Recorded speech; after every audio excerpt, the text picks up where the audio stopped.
नमस्कार, मी भाग्यश्री फाटक. मार्केट आणि मी हा सोप्या मराठीतून शेअर मार्केट समजावून सांगण्याचा माझा एक उपक्रम आहे.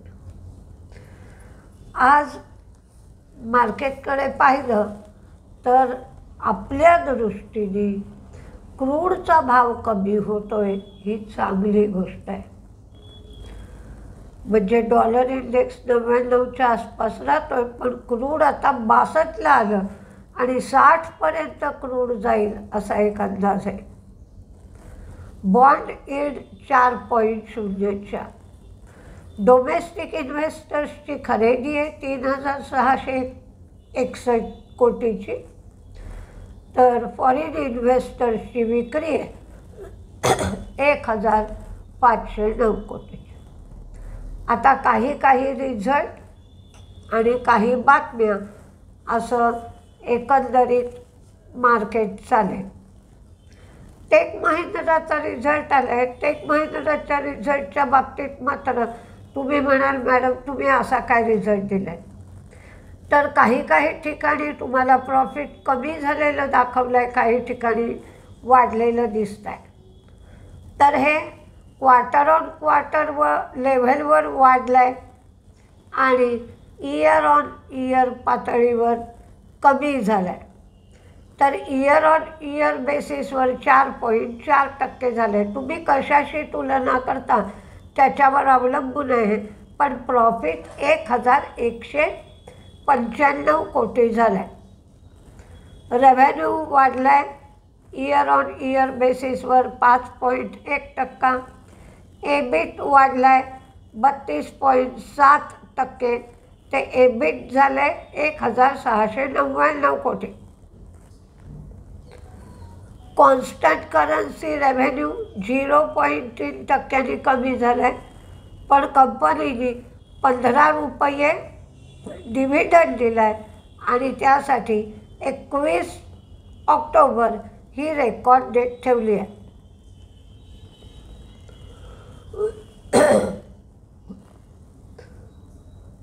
CCIने वेदांता जी जयप्रकाश असोसिएट खरेदी करणार होती त्याला मंजुरी दिली आहे.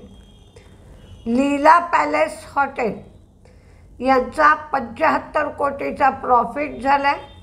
333 कोटीचा रेव्हेन्यू मिळाला आहे. गोल्डमन सॅक्सचे प्रॉफिट 37% वाढलेत.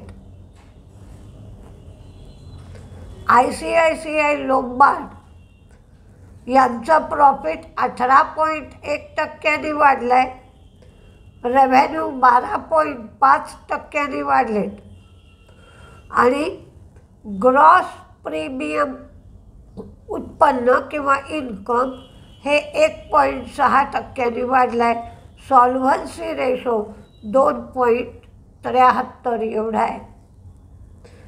त्यांनी 6.5 रुपये एवढा डिव्हिडंड दिला आहे. रेकॉर्ड डेट 31 ऑक्टोबर ही ठेवण्यात आली आहे. सायंट DLMचं प्रॉफिट 15 कोटीवरनं 32 कोटी झालं आहे, पण रेव्हेन्यू कमी झाला आहे 20.3%. ते 310.60 कोटी झालं आहे. मार्जिन 8.1%वरनं 10% झाला आहे. मिश्र धातू निगमला 306 कोटीची नवीन ऑर्डर मिळाली आहे. त्यांचं ऑर्डर बुक 2212 कोटी झालं आहे. GR इन्फ्राने सांगितलं की 9 ऑक्टोबर ते 14 ऑक्टोबर दरम्यान आयकर विभागाने धाड घातली होती आणि त्याचा कंपनीच्या कामकाजावर मात्र फारसा परिणाम नाही आहे. सुला विनियार्डचं उत्पन्न कमी झालं आहे 1.1% आणि त्यांचे स्वतःचे जे ब्रँड्स आहेत त्याचा रेव्हेन्यूसुद्धा 2.5% कमी झाला आहे. वाईन टुरिझम मात्र नेहमीप्रमाणे वाढलं आहे. वाईन टुरिझमचं उत्पन्न 7.7%. कोलते पाटील, कोलते पाटीलची विक्री कमी झाली आहे 13%. सेल्स व्हॉल्यूम्स पण कमी झालेत 17%. आणि रिअलायझेशन मात्र 5% वाढलं आहे. प्रत्येक स्क्वेअर फुटाला 7,823 एवढं रिअलायझेशन आहे. आणि त्यांचं कलेक्शनही वाढलं आहे 8%. ओला इलेक्ट्रिक ही एक नवीन प्रॉडक्ट लॉन्च करणार आहे.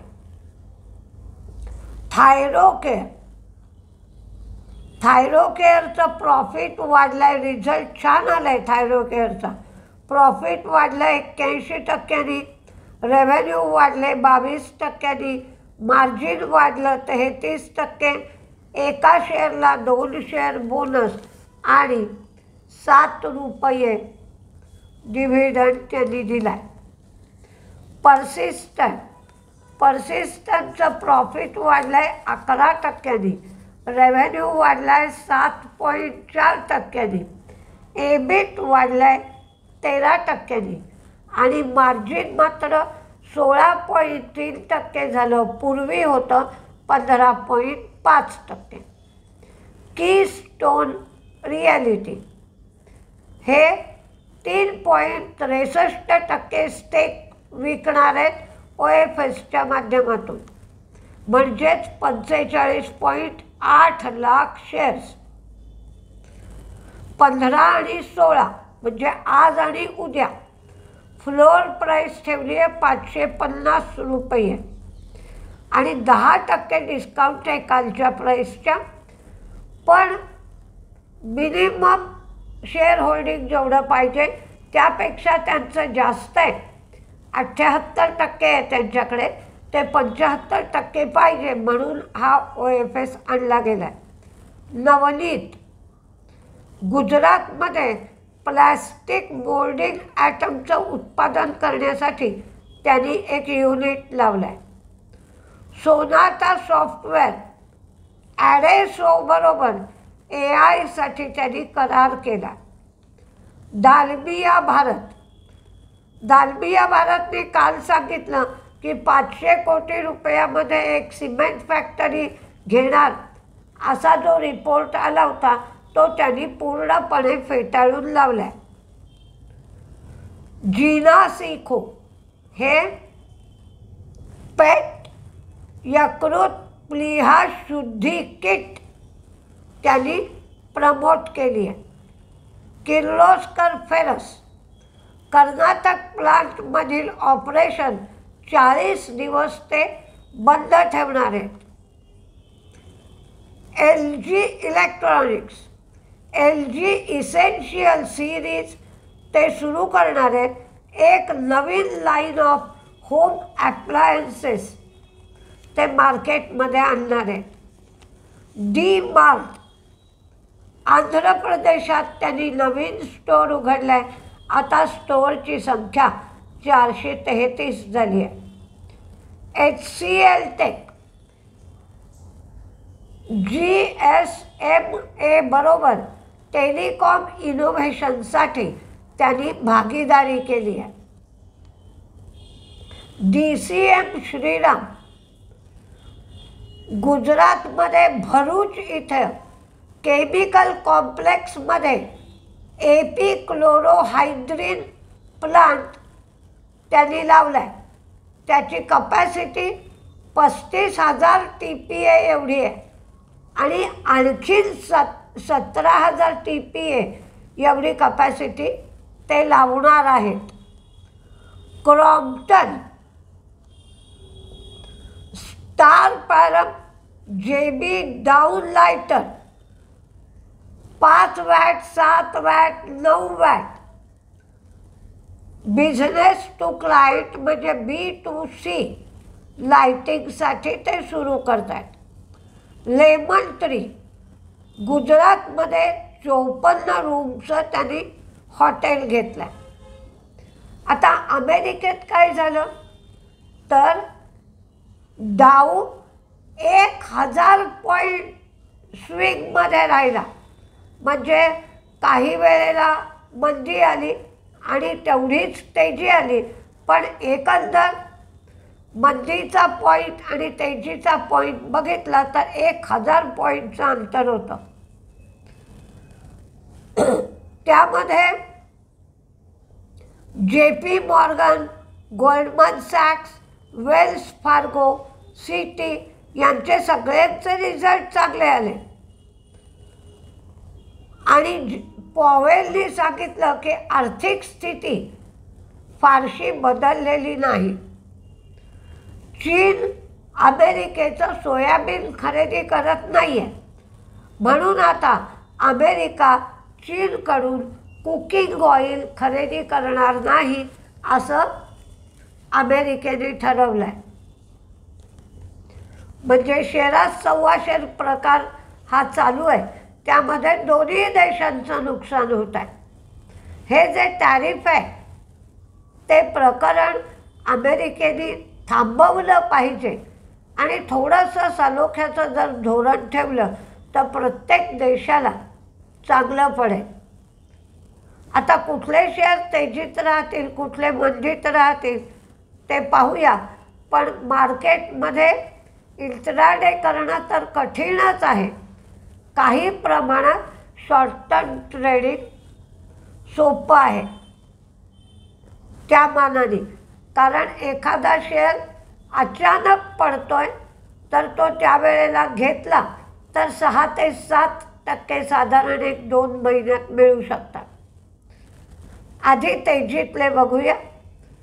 सोना BLW, ICICI Lombard, HDFC bank, Midhani म्हणजे मिश्र धातू निगम, थायरोकेअरचा रिझल्ट चांगला आला आहे म्हणून Metropolis, Thyrocare, Tech Mahindra, Sobha, Angel, Persistent, Lemon Tree, Arvind, Cyient DLM, office, Godrej property, Ola ते नॉन व्हेकल प्रॉडक्ट लॉन्च करणार आहेत म्हणून, विप्रो, SKFचं डिमर्जर झालं आहे आणि ज्यांच्याकडे एक शेअर असेल त्यांना आणखीन एक शेअरच्या डिमर्ज एंटिटीचा मिळणार आहे. कप अँड हँडल पॅटर्नसुद्धा SKFमध्ये झाला आहे टेक्निकलदृष्ट्या. फेडरल बँक हायर लो सुरू आहे. KEC International, Kolte Patil, DMart, Star Cement, Campus, TVS Motors आणि डिक्सन. तर मंदीमध्ये रुस्तमजी, सुला, RVNL, ट्रेंट, NBCC आणि पिरामल फार्मा हे 5-6 शेअर मंदीमध्ये दिले आहेत. पण मार्केट अवघड आहे, म्हणजे कधी मार्केट तेजी गमावेल हेच सांगता येत नाही. त्यामुळे तेजीचा ट्रेड घ्यायचा का मंदीचा ट्रेड घ्यायचा याचा गोंधळ होतो आहे. त्यामुळं जे नवीन मार्केटमध्ये आले त्यांनी प्रमाण एकदम कमी ठेवा किंवा वहीतल्या वहीत लिहून ट्रेड करा, पण निराश होऊन जाऊ नका. ही स्थिती काही टिकून राहत नाही. काही दिवसामध्ये, अगदी याच महिन्यामध्ये सुद्धा रिझल्ट चांगले आले तर स्थिती पालटू शकते. बघूया काय काय होतं आहे ते. नमस्ते.